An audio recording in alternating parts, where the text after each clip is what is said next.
Quand j'ai commencé YouTube, plus précisément les threads d'horreur il y a 3 ans, on devait être à tout casser 1700 abonnés. Puis au fur et à mesure, vous étiez de plus en plus à venir voir mes vidéos. On a passé de bons moments ensemble, on a ri. Elle le sent jeter des coups d'œil. Et on a pleuré. Ah, je vous avoue que t'as 2 doigts de chialer, mais bon. J'ai cherché beaucoup d'histoires différentes pour varier les thèmes. À Salem, ville mythique et mystérieuse. Ah, le Starbucks, un endroit chaleureux pour se détendre et prendre un petit café. On regarde tous du contenu en ligne. C'est ce que vous faites actuellement sur YouTube. Mais j'ai reçu pas mal de commentaires négatifs concernant du plagiat. Et pourtant, c'est beaucoup de boulot. Vous vous rendez peut-être pas compte du temps de travail fourni pour une simple vidéo. C'est comme ça que j'ai eu pas mal de moments de doute. Est-ce que je dois continuer les threads d'horreur ? Est-ce que je dois en faire mon métier ? Ou tout simplement abandonner ? Mais je me suis souvenu d'une chose, mes abonnés. Vous qui attendez mes vidéos chaque mardi, chaque jeudi et chaque dimanche. Vous qui me soutenez à chaque fois avec vos commentaires et vos pouces bleus. Il y a même certains abonnés qui viennent me parler de ce qu'ils ont vécu. Et c'est vous tous qui me donnez la force de continuer. Pour vous remercier de m'avoir soutenu jusqu'ici et d'être toujours aussi fidèle, je vous annonce le projet Frénésie. Vous allez me dire, mais Frénésie, qu'est-ce que c'est ? Eh bien, pendant 24 jours, vous allez avoir une vidéo par jour jusqu'à Noël. Et cela commence bien évidemment le 1er décembre à 19h. Du coup, je vous invite fortement à vous abonner, car sinon, c'est sûr que vous allez louper des vidéos. Vous êtes beaucoup à regarder les vidéos en n'étant pas abonné. Et pourtant, vous les kiffez. C'est pas moi qui le dis, c'est les stats YouTube. Et en plus, on va pas se mytho. Mais si vous voulez me faire un petit cadeau de Noël, faites péter le palier des 50 000 abonnés pour Noël. Alors n'hésitez pas à partager, faites des stories, parlez-en autour de vous. Moi, je vous promets de vous régaler. Ah, les colonies de vacances, un endroit merveilleux pour de nombreux enfants. On se fait de nouveaux amis, une petite amourette pour certains, et pour d'autres, c'est l'horreur absolue. Eh bien, c'est ce que je vous propose de découvrir. L'histoire que je vais vous raconter, c'est celle de Tommy. Et vous voyez, Tommy, c'est pas vraiment le genre de gamin qui adore les colonies de vacances. Il a 11 ans et franchement, il aurait préféré passer l'été chez lui à jouer à la console ou bouquiner dans sa chambre. Les colonies, il en a jamais fait et ça l'emballait pas trop. Mais bon, ses parents, ils avaient décidé que ce serait bien pour lui. Surtout depuis qu'ils ont divorcé l'année dernière. Sa mère, elle pensait que ça l'aiderait à s'ouvrir un peu, à se faire des potes. Bref, voilà Tommy dans ce vieux bus pourri, au milieu de gamins qu'il connaît même pas. Direction, une colonie paumée dans une forêt. Le genre d'endroit où dès que tu t'éloignes de la ville, t'as l'impression que le réseau disparaît et que tu vas jamais en sortir. Et comme si ça suffisait pas, plus il s'enfonçait dans la forêt, plus le ciel devenait gris, presque flippant. Ça donne direct une mauvaise ambiance, vous voyez ? Le bus s'arrête enfin après des heures dans un nuage de poussière. Et là, devant eux, il y a cette grande baraque en bois. On dirait un vieux truc tout déglingué, genre une maison hantée, mais sans les fantômes. Et autour, la forêt, des arbres partout, serrés les uns contre les autres. Et juste à côté, un lac. Mais pas un joli lac avec des reflets du soleil et tout. Non, un truc sombre, où l'eau est tellement calme que ça en devient presque chelou. Tommy descend du bus et il sent direct que ça va être la galère. Les moniteurs les attendent alors devant le bâtiment. Il y en a 6, tous avec des t-shirts moches aux couleurs de la colonie. Ils sourient pas. C'est pas du tout le genre de mec cool que t'espères rencontrer. Il y a un type, le plus grand, avec le crâne rasé, qui a l'air particulièrement flippant. Il regarde les gosses comme s'il les jugeait tous. Et Tommy sent que ça va pas le faire avec lui. Allez, bougez-vous, on n'est pas là pour rigoler, balance l'un des moniteurs déjà agacé. Tommy prend son sac et suit les autres en direction des dortoirs. Les dortoirs, c'est pas mieux que la maison principale. C'est un truc en bois, un peu comme un vieux chalet, mais sans le côté sympa. À l'intérieur, c'est encore pire. Les lits sont des vieux matelas posés sur des cadres en métal rouillé. Pas de déco, rien pour rendre l'endroit un peu cool. Tout est froid, vide. Tommy se dit qu'il aurait bien aimé rester chez lui, au chaud, dans son lit, avec sa console et sa tranquillité. Il trouve son lit, balance son sac dessus et regarde les autres gosses. Il y en a qui ont l'air un peu nerveux et d'autres qui se la jouent cool. Mais Tommy, il est pas dans le délire de se faire des potes. Il préfère rester dans son coin, observer. De toute façon, il sait déjà que ça va être long, ces 2 semaines. Les moniteurs débarquent dans le dortoir et là, tu sens direct qu'ils sont pas là pour rigoler. Bon, les règles ici c'est simple. Vous faites ce qu'on vous dit, quand on vous le dit. Si vous avez un problème, vous venez m'en parler. Dit Marc, le grand mec flippant au crâne rasé. Mais croyez-moi, vous voulez pas de problème. Et là, Mark fixe Tommy un peu plus longtemps que les autres. Un genre de regard qui te fait comprendre que t'as intérêt à filer droit. Tommy, il baisse les yeux, il essaye de pas se faire remarquer. Mais il sait déjà que Mark, c'est pas le genre de mec à lâcher l'affaire. Ce type-là, il va lui faire vivre un enfer. Le reste de la journée, c'est encore pire. Il commence direct avec les activités de groupe. Mais Tommy, il reste toujours un petit peu à l'écart. Et même là, les moniteurs le lâchent pas des yeux. Surtout Mark. C'est comme s'il savait déjà que Tommy, il était différent des autres. Plus facile à embêter, peut-être.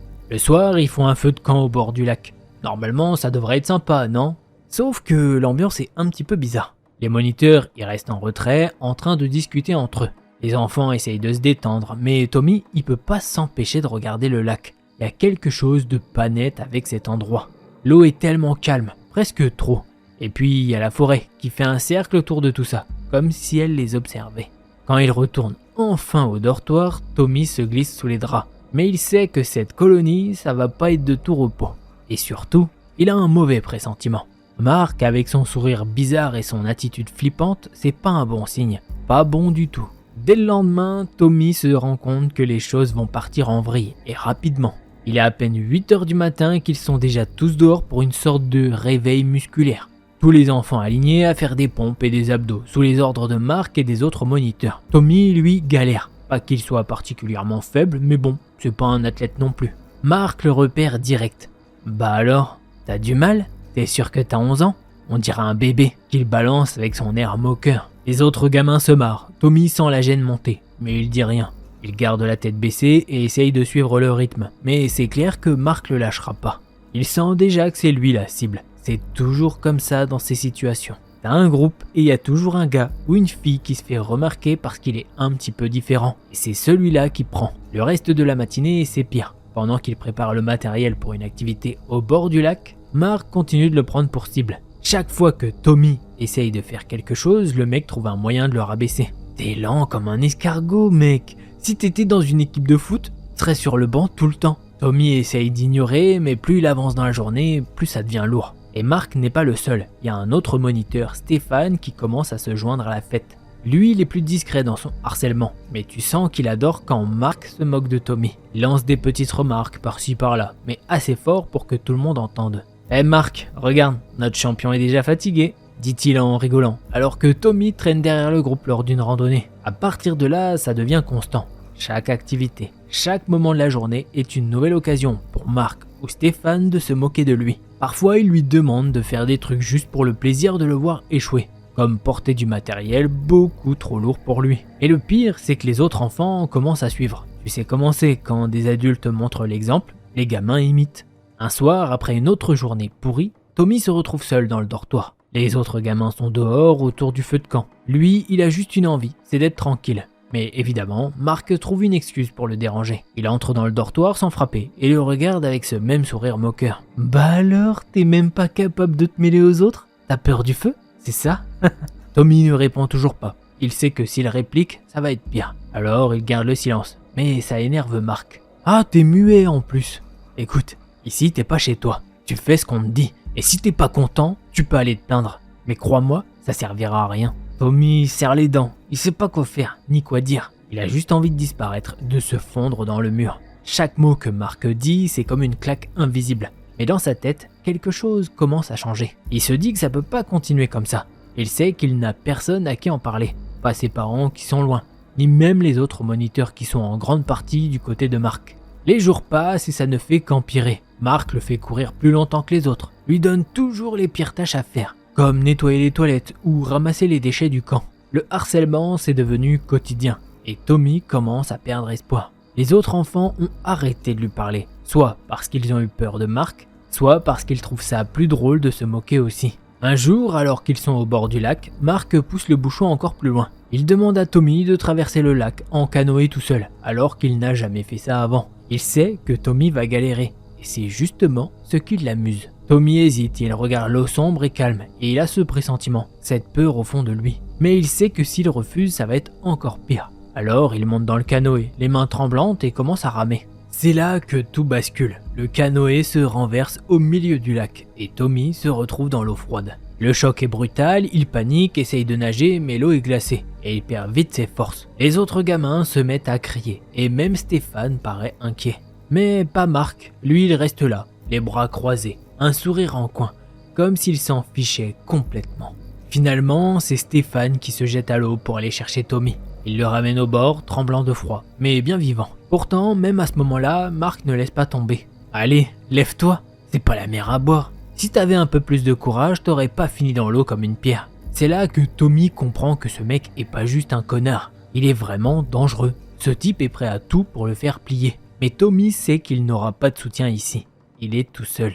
Et ça, c'est juste le début du cauchemar. Après plusieurs jours de galère, un truc un peu inattendu arrive. Les moniteurs annoncent une sortie au village le plus proche. Tommy, lui, voit ça comme une pause. Il en peut plus du camp, des forêts, du lac et surtout de Marc. Il se dit qu'une journée loin de tout ça, même si c'est juste pour quelques heures, ça peut pas faire de mal. Le bus, cette fois-ci, les emmène hors de la forêt. Petit à petit, les arbres se font moins serrés et les routes moins sinueuses, jusqu'à ce qu'ils arrivent dans un village. C'est un bled perdu, tu vois, pas très grand, mais avec un certain charme. Des vieilles maisons en pierre, une petite place avec un marché, et surtout, des gens normaux. Rien à voir avec l'ambiance flippante du camp.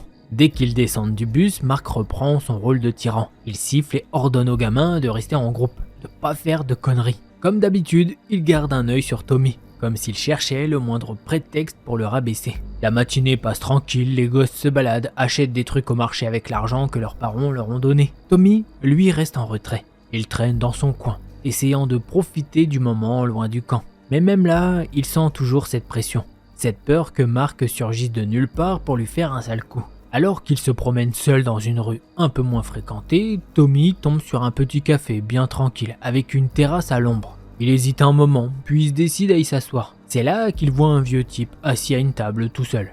L'homme doit avoir dans les 50 ans, un visage marqué par le temps, un regard tranquille mais perçant. Il fume une clope et son café est à moitié bu. Tommy sait pas trop pourquoi, mais il se sent attiré par cet homme. Peut-être parce qu'il a l'air d'être tout l'inverse de Marc et des autres moniteurs. Il semble calme, posé, et surtout, il le regarde pas comme un moins que rien. Sans trop y réfléchir, Tommy s'installe à une table juste à côté. Il commande un soda avec les quelques pièces qu'il a, et ils restent là, tous les deux, dans un silence confortable. Puis à un moment, l'homme le regarde et lui fait un signe de tête. « Ça va, gamin ?» qu'il demande d'une voix rauque, avec l'accent du coin. Tommy, surpris qu'on lui parle gentiment, hoche la tête, mais l'homme voit bien que quelque chose cloche. « T'as pas l'air en forme. C'est la colonie qui te fait ça ?» Au début, Tommy dit rien. Il veut pas vraiment en parler, surtout à un inconnu. Mais l'homme semble patient, et surtout, il a pas ce regard de jugement. Alors, au bout d'un moment, Tommy finit par lâcher. « Ouais, c'est les moniteurs. Il y en a un qui est toujours sur mon dos. » L'homme, il écoute, sans couper, sans poser trop de questions. Il laisse Tommy vider son sac. Il lui raconte comment Marc le harcèle, comment les autres moniteurs le laissent faire, et comment ça devient de plus en plus insupportable. Tommy garde pour lui les pires moments, mais il parle quand même de tout ce qu'il a sur le cœur. Quand il a fini, l'homme reste silencieux pendant un moment. Puis il écrase sa clope dans le cendrier et regarde Tommy avec un air sérieux. Ces mecs-là, ils savent pas qu'ils s'en prennent. Faut jamais laisser quelqu'un te traiter comme ça. Tu m'entends ? Qu'il dit doucement. Tommy sait pas quoi répondre. L'homme a l'air sincère, mais qu'est-ce qu'il pourrait faire lui ? C'est juste un vieux gars du village, pas un super-héros. T'inquiète pas, ça va s'arranger, continue l'homme. Sur le coup, Tommy comprend pas trop ce que ça veut dire, mais quelque chose dans le ton de l'homme le rassure. Il sent un poids se lever, comme si pour la première fois depuis des jours, il avait enfin un peu d'espoir. Même si au fond, il sait pas trop pourquoi. Avant que Tommy puisse répondre, un coup de sifflet retentit dans la rue. C'est Marc, évidemment. Il rassemble les gosses pour les faire remonter dans le bus. Tommy se lève, lançant un regard rapide à l'homme qui lui fait un signe de la tête, comme pour dire « T'inquiète, ça va aller ». Tommy retourne vers le groupe, le cœur un peu plus léger. Il sait pas pourquoi, mais parler à cet homme, même s'ils se connaissent pas, ça lui a fait du bien. C'était juste un moment de pause, mais ça a compté. En montant dans le bus, il jette un dernier coup d'œil vers la terrasse, mais l'homme est déjà parti. Disparu, comme s'il n'avait jamais été là. Le bus démarre et avec lui, la boule dans le ventre de Tommy revient. Le retour au camp, c'est le retour à la réalité.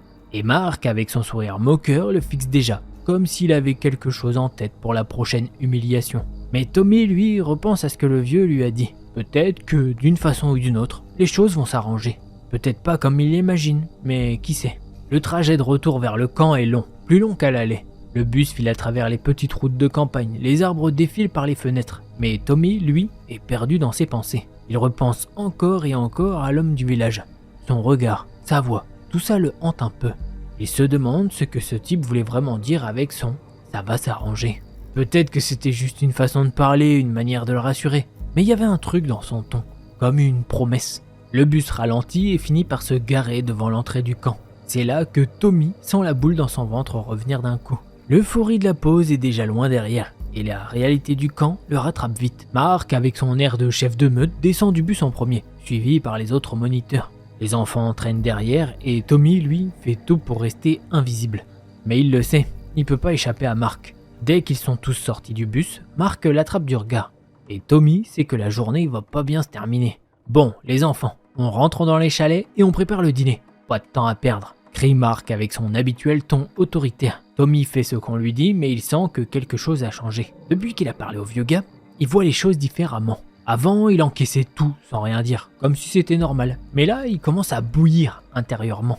Chaque mot de Mark, chaque moquerie qu'il balance lui fait de plus en plus mal. Mais ça le rend aussi de plus en plus en colère. Il sait qu'il peut pas continuer à se laisser faire. En revenant au chalet, Mark fait encore un commentaire pourri à voix haute. « Alors, Tommy, t'as trouvé un coin tranquille pour pleurer au village, c'est ça ?» lance-t-il en ricanant, bien sûr, assez fort pour que les autres entendent. Les autres moniteurs sourient, mais Stéphane, lui, regarde Tommy avec un air un peu différent. Stéphane, il a jamais été aussi méchant que Mark, mais il a jamais levé le petit doigt non plus pour aider Tommy. Peut-être qu'il commence à voir que Mark pousse les choses trop loin, mais il dit rien, il suit, comme d'hab. Tommy, lui, serre les poings et continue de marcher sans répondre. Il sent les regards peser sur lui, mais il garde la tête baissée. C'est toujours la même chose, pas la peine d'essayer de se défendre, ça finirait mal. Mais ce soir-là, quelque chose est différent. Il y a une tension dans l'air, comme si tout le monde sentait que quelque chose allait se passer, sans savoir quoi. Les autres enfants commencent à remarquer que Mark va vraiment trop loin avec Tommy, même ceux qui rigolaient au début. Ils commencent à se taire. Le silence entre les blagues se fait plus long, plus gênant. Le dîner se passe dans un silence tendu. Les gamins mangent en vitesse. Les moniteurs discutent entre eux comme si de rien n'était. Mais Tommy, lui, se sent comme un lion en cage. Il fait tout pour éviter Mark, mais c'est comme si ce type avait décidé de rendre la soirée encore pire que les autres. Une fois le repas terminé, Mark demande à Tommy de rester pour nettoyer la salle à manger. Bien sûr, il le fait juste pour l'emmerder. Il lui balance un balai et le laisse là, seul pendant que les autres retournent à leur chalet. Fais ça bien, hein, sinon t'auras droit à une autre punition demain. Mark claque la porte en sortant, laissant Tommy seul dans la pièce sombre. Tommy respire un grand coup, le silence est lourd, et dans sa tête, les mots du vieux gars résonnent encore. Il sait pas trop pourquoi, mais il a l'impression que tout va se casser la gueule bientôt. Quelque part, il espère que ce sera le cas. Alors qu'il est en train de balayer, il entend du bruit dehors. D'abord des voix, puis des rires étouffés. Des gamins sûrement, mais il y a un truc qui cloche. Ça fait plus de bruit que d'habitude, et c'est plus nerveux. Tommy s'arrête un instant, le balai à la main, et tend l'oreille. C'est là que ça commence vraiment. Des cris, au loin, près des chalets. Pas des cris de joie, ni des rires comme d'habitude. Des cris plus graves, plus paniqués. Tommy pose le balai, son cœur s'accélère. Il s'avance vers la porte, hésite puis sort. Dehors, la nuit est tombée, et la lumière des lampes du camp éclaire à peine les sentiers entre les chalets. Les cris continuent, et maintenant il y a aussi des bruits sourds, comme des coups. Il avance, son cœur battant de plus en plus vite. Les bruits viennent des chalets, où logent les moniteurs. Plus il s'approche, plus il distingue des silhouettes. Il y a du mouvement, beaucoup trop pour que ça soit normal. Et soudain, il voit des hommes, masqués, habillés de noir, en train de frapper quelqu'un à terre. Tommy se fige. Il reconnaît Mark, allongé, se tenant le ventre, alors qu'un des hommes lui donne un coup de pied. Un autre moniteur essaye de s'enfuir, mais il est rattrapé et plaqué au sol. Tommy sent son cœur battre si fort qu'il a l'impression qu'il va éclater. Il sait pas quoi faire, il peut pas bouger, il est paralysé par la peur et l'incompréhension. Qui sont ces types? Pourquoi ils sont là?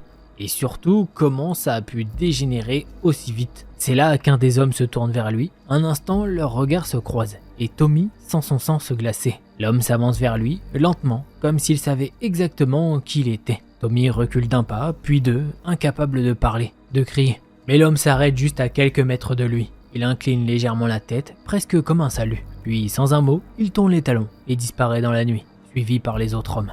Le camp retombe dans le silence. Mark est toujours à terre, gémissant faiblement. Et les autres moniteurs sont éparpillés, certains blessés, d'autres trop choqués pour bouger. Tommy reste là, seul au milieu du chaos. Les mots du vieil homme du village résonnent dans sa tête. Ça va s'arranger. Tommy est planté là, immobile, au milieu du camp. Le silence est lourd, à peine interrompu par les gémissements de Mark et le bruit du vent qui souffle entre les chalets. Il n'arrive toujours pas à croire ce qu'il vient de voir. Ces types sortis de nulle part ont débarqué en silence et ont retourné le camp en quelques minutes. Ils sont partis aussi vite qu'ils sont venus, laissant derrière eux une scène de chaos total. Mark se tord encore au sol, mais Tommy lui reste figé. Il sait pas quoi faire. Il pourrait courir chercher de l'aide, mais il est comme cloué sur place. Tout ce qu'il entend dans sa tête, c'est la voix du vieux gars du village. Ça va s'arranger. Est-ce que c'est lui qui a fait ça? Est-ce que le vieux savait que ça allait arriver? Tommy secoue la tête. Non, c'est impossible. Mais au fond de lui, il peut pas s'empêcher de se poser la question. Tout ça est trop bizarre pour être une simple coïncidence. Soudain, des cris éclatent à nouveau, mais cette fois, ça vient des enfants. Le bruit réveille tout le camp, et les gosses sortent en courant de leur chalet, paniqués. Les plus jeunes pleurent, les plus grands regardent autour d'eux, perdus. Ils voient les moniteurs blessés et comprennent que quelque chose de grave s'est passé. Certains essayent de se regrouper, mais personne ne sait vraiment quoi faire. Stéphane, l'un des rares moniteurs qui n'a pas été touché, arrive en courant vers Mark. Il essaye de le relever, mais Mark, toujours plié de douleur, repousse son aide d'un geste rageur. « Laissez-moi! Ces enfoirés! Ils vont le payer !» grogne Mark entre deux gémissements. Tommy, qui observait la scène de loin, sent la panique montant en lui. Il sait que si Mark se remet sur pied, il va tout faire pour reprendre le contrôle. Et ça risque d'être encore pire pour lui. Mark est en colère et Tommy devine qu'il va chercher à se venger de tout ça. Peut-être même de lui. Pendant que Stéphane essaye tant bien que mal de gérer la situation, Tommy voit une opportunité. Avec tout le chaos autour de lui, personne ne fait attention à lui. C'est peut-être le moment de s'éclipser, de disparaître un instant. Sans réfléchir, il tourne les talons et s'enfonce dans les bois, loin du camp. Les branches craquent sous ses pieds et l'obscurité l'entoure rapidement. Il avance en tâtonnant, essayant de mettre le plus de distance possible entre lui et les cris qui résonnent encore derrière lui. Son cœur bat à toute vitesse, mais étrangement, il se sent plus en sécurité dans cette forêt sombre qu'au milieu du camp. Il finit par s'arrêter près du lac. L'eau est calme, presque immobile, et le reflet de la lune éclaire à peine la surface. Tommy s'assoit sur un rocher, essayant de calmer sa respiration. C'est comme si tout s'était effondré autour de lui. Ce camp, cette colonie, tout ce qu'il a enduré depuis qu'il est là, tout semble partir en fumée. Alors qu'il contemple l'eau, il entend des pas derrière lui. Son cœur rate un battement. Il se retourne d'un coup, s'attendant à voir Mark ou un des moniteurs. Mais c'est pas eux, c'est l'homme du village. Tommy le regarde, figé, incapable de parler. Comment est-ce qu'il est arrivé là? Comment il savait où le trouver? Le vieil homme s'approche calmement, sans un mot. Il s'assoit à côté de Tommy, les yeux fixés sur le lac. Il reste là, silencieux, pendant ce qui semble être une éternité. Puis l'homme parle, d'une voix basse et tranquille. « T'inquiète pas, gamin, tout est sous contrôle. » Tommy le regarde, complètement perdu. « Sous contrôle? Comment ça, sous contrôle? Rien n'est sous contrôle. Le camp est en ruine, les moniteurs ont été attaqués, et lui, il a l'impression que tout va de travers. C'est toi? C'est toi qui as fait ça, hein? Les types qui sont venus ?» commence Tommy, hésitant. Le vieil homme se tourne vers lui, un sourire mince aux lèvres, mais il répond pas directement. Il se contente de fixer Tommy, son regard mystérieux, presque rassurant. Il fallait que quelqu'un fasse quelque chose. Ces types, ils avaient été trop loin. Toi, tu méritais pas ça. Personne ne mérite ça. Tommy déglutit, incapable de parler. Il sent une étrange combinaison de soulagement et de peur. Ce gars, il a fait ce qu'il pouvait imaginer. Il a réglé les comptes, mais à quel prix? Qu'est-ce qui va se passer maintenant? Demande Tommy, la voix tremblante. Le vieil homme reste silencieux un moment, avant de reprendre doucement. Ça dépend de toi. Tu peux retourner au camp, faire comme si de rien n'était, ou tu peux partir. Aller où tu veux. Partir? Tommy y avait jamais pensé. Où est-ce qu'il irait? Et surtout, comment il pourrait fuir tout ça? Et toi? Pourquoi tu fais ça? Pourquoi tu m'aides? Demande Tommy, cherchant des réponses. Le vieux le fixe, ses yeux brillants dans l'obscurité. On a tous nos raisons, gamin. Parfois, c'est pas à nous de poser des questions, mais juste d'accepter l'aide quand elle se présente. Tommy reste silencieux, pesant les options. Retourner au camp semble impensable, mais partir c'est tout aussi effrayant. Il sait pas quoi faire, mais une chose est claire, il pourra jamais oublier ce que cet homme a fait pour lui. Le vieil homme se lève, jette un dernier regard à Tommy, puis commence à s'éloigner. Avant de disparaître dans les bois, il se tourne une dernière fois. Bonne chance, gamin. Et puis il est parti, avalé par la forêt. Tommy reste seul au bord du lac, avec plus de questions que de réponses. Le camp est en ruine, les moniteurs sont hors jeu, et lui il a devant lui un futur incertain. Et pour la première fois depuis longtemps, il sent qu'il a enfin le contrôle. Le soleil n'a même pas encore tout à fait percé à travers les arbres quand Tommy se réveille. Il est toujours au bord du lac, le corps raide après avoir passé la nuit à moitié assis, à moitié allongé sur ce rocher. Il a du mal à se rappeler s'il a vraiment dormi ou s'il a juste flotté dans une espèce de brouillard toute la nuit. Ce qu'il sait, c'est que ce matin, tout est différent. Il se lève lentement et se dirige vers le camp. À chaque pas, son esprit est encore plein des images de la veille. Les cris, les coups, les hommes en noir et cet étrange échange avec le vieux. Tout ça tourne en boucle dans sa tête. Mais là, c'est plus la peur qui domine. C'est comme si le chaos de la nuit lui avait apporté une sorte de clarté. Comme s'il savait que cette colonie ne serait plus jamais la même. Quand il approche du camp, tout est calme, trop calme. Pas un bruit, pas un rire d'enfant, pas de voix des moniteurs, rien. Tommy avance prudemment et puis il les voit. Tous les moniteurs regroupés près de l'infirmerie. Certains avec des bandages autour de la tête, d'autres encore assis. Visiblement groggy par la nuit qu'ils viennent de passer. Mark est là aussi, un énorme bleu sous l'œil et une démarche lente, courbée. Même lui semble avoir perdu tout son air de chef arrogant. Les gosses, eux, traînent autour, l'air complètement perdu. On dirait qu'ils attendent tous des explications. Tommy se faufile parmi eux, son cœur battant, et s'approche pour entendre ce qui se dit. C'est Stéphane qui parle, le seul moniteur qui semble encore un peu en forme. Il essaye de rassurer les autres, de leur dire que tout va bien, que c'était juste une mauvaise blague d'un groupe d'adultes un peu trop violent. Mais Tommy sait que c'est faux. Il n'y avait rien de drôle dans ce qui s'est passé. Ils sont partis, ils reviendront pas. Le camp continue normalement. Tout va rentrer dans l'ordre, dit Stéphane d'un ton qui veut se montrer convaincant. Mais à voir les visages des enfants, personne n'y croit vraiment. Tout le monde sait que rien ne sera plus comme avant. Les moniteurs ne sont plus les figures d'autorité qu'ils étaient hier. Ils ont été humiliés, cassés. Et quelque part, Tommy se sent soulagé de voir ça. Alors qu'il se tient là, les autres gamins commencent à lui jeter des coups d'œil. C'est subtil, mais ils le remarquent. Certains savent que Mark et les autres l'ont harcelé pendant des jours. Et maintenant que Mark et ses potes sont au sol, Tommy sent que les regards sur lui ont changé. Il ne le voit plus comme une victime silencieuse. Peut-être que certains pensent même qu'il est lié à ce qui s'est passé. Et il y a cette part en lui qui aime cette idée. Il continue d'observer en silence quand Mark se lève enfin et essaye de reprendre le contrôle, même s'il a du mal à tenir debout.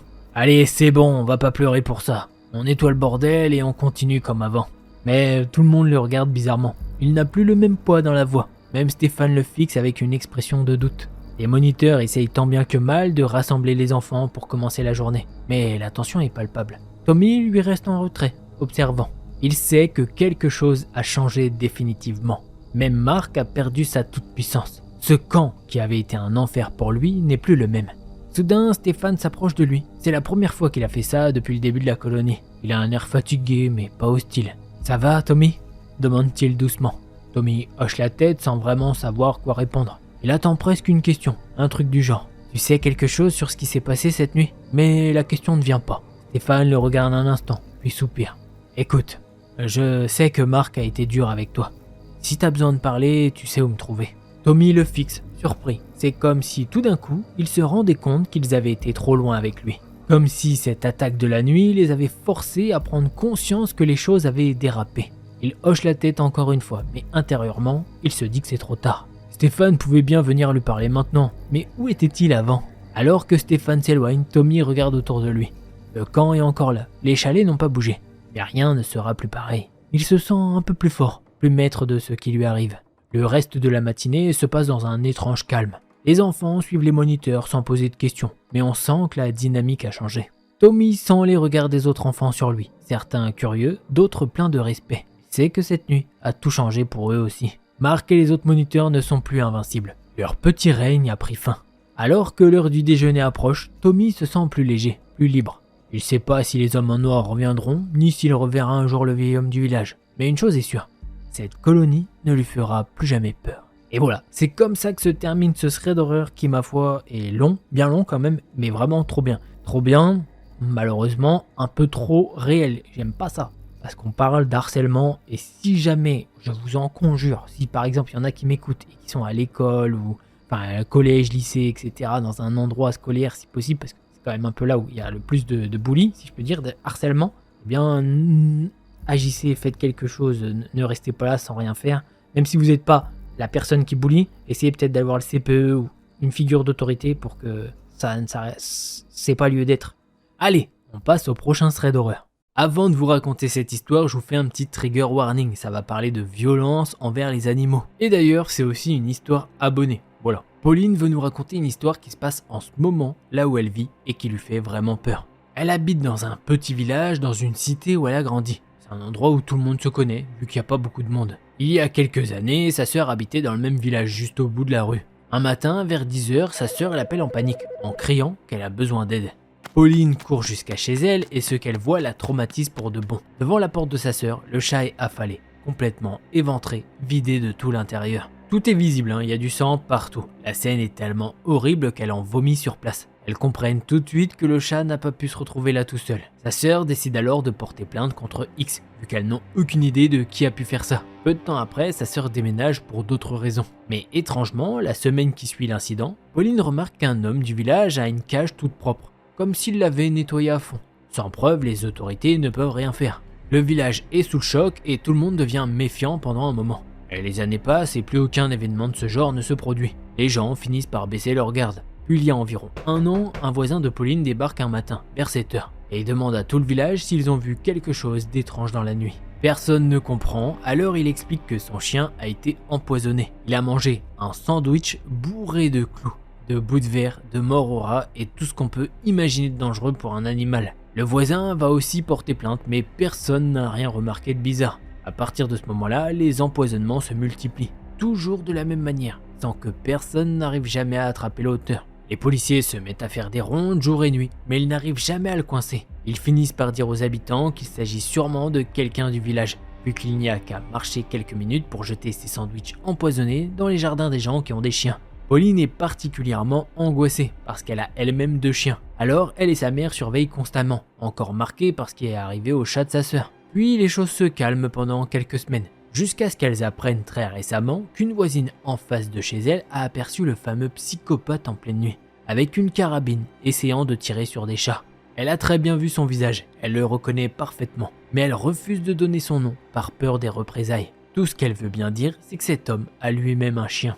Maintenant, tout le village, y compris Pauline, est devenu paranoïaque à l'idée que cet homme puisse encore aller plus loin, et qui sait, peut-être s'en prendre à quelqu'un un jour. S'il est capable de faire ça à des animaux alors qu'il en possède lui-même, ils se disent qu'il pourrait très bien passer aux humains. Beaucoup dans le village ne croient pas que c'est ce fameux homme qui avait une cage toute propre après la découverte du chat éventré, car il est affectueux avec son chien. Et il a même conseillé aux gens de porter plainte quand ils ont découvert les empoisonnements. Mais Pauline, elle ne le sent pas du tout. Elle et sa mère ont toujours cette étrange sensation, un frisson qui les traverse chaque fois que leurs regards se croisent pour se dire bonjour. Peut-être que ce n'est pas lui, mais ce serait quand même beaucoup de coïncidences. Pauline espère de tout cœur que celui qui a commis ces horreurs sera enfin chopé avant qu'il ne passe à des actes encore plus graves. Depuis des mois, ils vivent tous dans une peur constante. Voilà, c'est ainsi que se termine ce thread d'horreur. Je te remercie de nous l'avoir partagé. Et vous le savez, mon amour pour les animaux. Donc forcément, ça me fait très mal. Sachant que le mec, apparemment, il aurait lui-même un chien. Mais c'est complètement... Mais tu te dis, mais... Ouais, j'enlève mes lunettes tellement c'est n'importe quoi. Je me dis, mais... Je comprends pas. Je comprends pas le cerveau humain. Et bah voilà les petits potes, j'espère que vous avez kiffé. Si c'est le cas, un petit pouce bleu et un abonnement. Et n'oubliez pas, comme je vous l'ai dit, projet Frénésie pour le mois de décembre. Alors n'hésitez pas, soyez prêts et prêtes. Si jamais vous en voulez plus et que vous voulez pas attendre, et bah je vous invite à regarder l'une de ces 2 vidéos là. Allez, c'était Delcor. En attendant la prochaine vidéo, portez-vous bien, tchuss les petits potes.